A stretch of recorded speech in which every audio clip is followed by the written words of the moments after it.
I've I've had a long career working as a state inspector for the Department of Mental Health.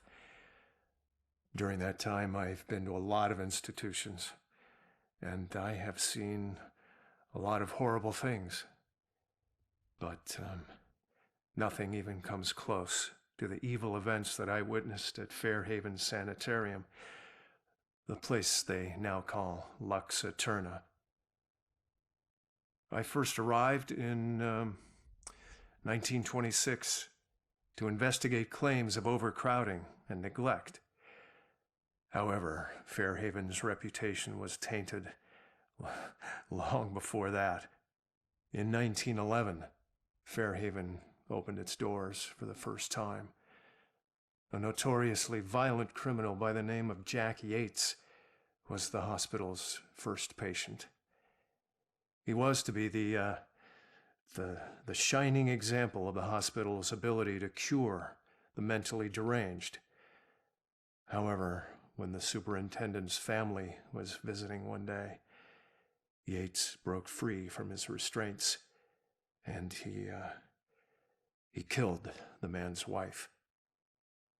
Since then, no one knows what happened to Yates or the superintendent. Well, that is, until now. Superintendent Wallace Halstead greeted me at the door. He seemed as empty and unkempt as the patients he lorded over. And as I conducted my evaluation, I couldn't help but notice how nervous he got when I passed by a small broom closet. And naturally, I felt it necessary to find out why.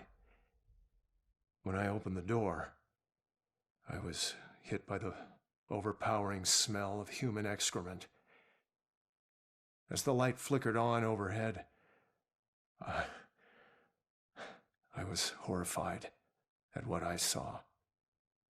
A withering man lay shackled to the floor in a pile of his own filth.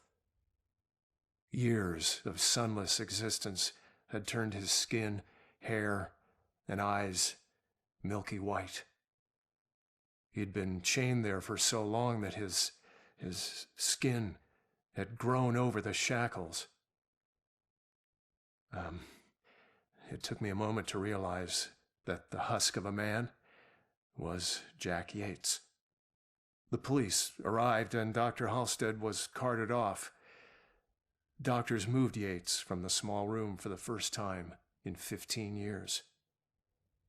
The floor beneath him was permanently stained with the shape of his silhouette.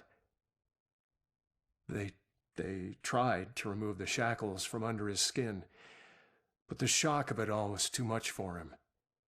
He died the next day. I watched as they walled up his tiny prison, trying to pretend that it never happened. I honestly hope he's in a better place, although the staff still claims to hear his agonizing wails coming from inside the walls.